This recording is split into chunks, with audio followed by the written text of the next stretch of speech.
for many, the beginning of spiritual awakening is to realize that there is this stream of continuous commentary in their minds. And that is to think, oh, that's interesting. That's a thought, of course, but before the thought, that's interesting, there's the recognition. It's the voice in the head. And the recognition is not the voice in the head, although you might say it after the recognition. But in the moment of recognizing there's a voice in the head, that's not a thought. The recognition of thought is not a thought. The recognition of thought comes through awareness or presence. And awareness or presence is the higher consciousness, the arising new consciousness. Wow. So that is really the meaning of spiritual awakening. By the way, in this first half of our gathering, I will be talking more about it. In the second half, we will do more experiential. But even while I talk about it here, I would hope that if it works for you, there's already also an experiential realization of what it is I'm talking about. So there's the voice in the head. And people say things like, I think. They don't think, because thinking is not a voluntary action for them. So it's a delusion to even say, I think. You don't think, you are being thought by thought. You are created by thought. There's that energy field. It's amazing. So the master said, how can I teach you Zen unless you first empty your cup? No, that's a huge demand. If I'm full of clutter, mental clutter, how am I going to empty my cup? I would immediately be enlightened if I could empty my cup.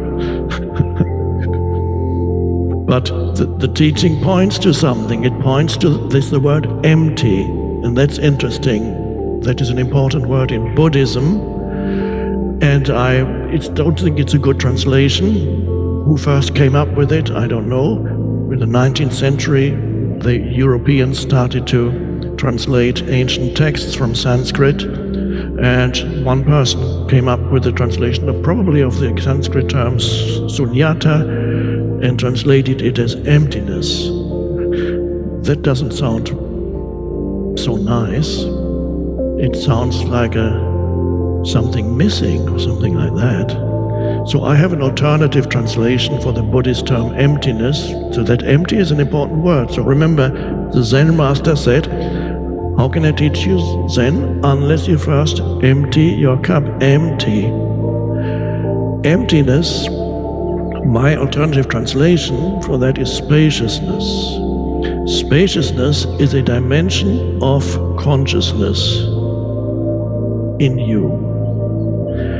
And that is what we could call the spiritual dimension of consciousness, the deeper or the higher consciousness, just words, doesn't matter. And that is, in every human, it's there. Many don't know that it's there because the clutter is so dense that they have no realization of the underlying spaciousness. And that is why I say in millions of humans that is still a dormant faculty, so to speak. So the most important realization in your life, much more important than what you have achieved on the level of the world, whether your life in worldly terms is regarded as a huge success or a dismal failure, or for most of you probably something in between. That's normal. Sometimes you fail, sometimes you succeed, and then you move from gaining, losing, high, low, up and down. That's the identity for most. So the clutter of your mind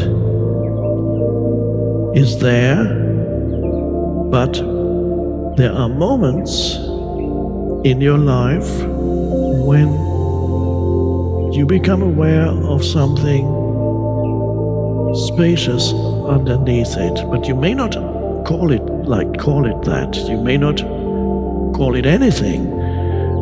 It may arise, for example,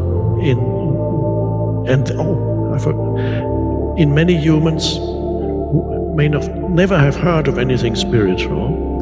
They're out there. They don't know that the little bit of that is in them. So, but they don't know it. There's little glances come occasionally into their lives of that dimension. It's not enough to actually say that the spiritual dimension has awakened in them, but little flashes come up now and then into their lives. And that is enough. Those little flashes from that dimension come into their lives, and that is enough to keep many people sane. And those flashes can come when you might think, when you go out into nature and you see something extraordinarily beautiful like a sunset, for a moment you go, or the vastness of the ocean, or the sky, or the elements, the wind, the storm, and for a moment you go, and it's a moment of intense aliveness, and you feel. And then you may remember that moment a little later. That was such a beautiful moment. Why was it? Yes, maybe what you perceived was beautiful, but you felt something in that moment. You felt a heightened sense of aliveness and a deep peace and connectedness with being, so to speak. You see, why? Because that moment of sense perception of something vast or beautiful freed you for a moment from the incessant stream of thinking. So the incessant stream of thinking, let's say you see this incredible sunset or whatever, and for a moment you give it your complete attention, and for a moment you're not thinking about yourself, your problems, your problematic life history, or your even more problematic future. You're not thinking about anything. For a moment, the stream of thinking subsides, and it goes. And that is, without knowing it, you have a little flash has come up from that dimension, and then the next moment it may come up a few days later again, when you look into the eyes of a baby, 1 year old, maybe just in the street or in a cafe, and the baby looks at you, and the baby is 1 year old, and the eyes are like the baby's.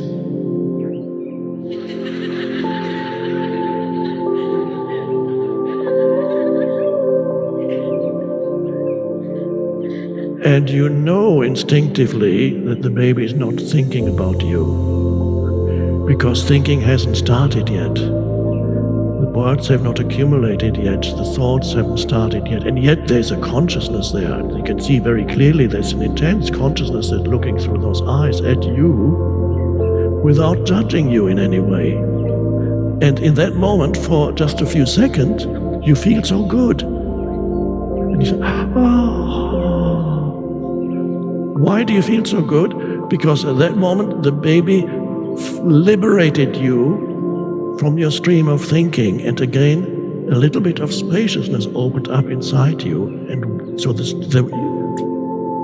for those few seconds when you looked into the eyes of the baby, you were not thinking, and the baby wasn't thinking.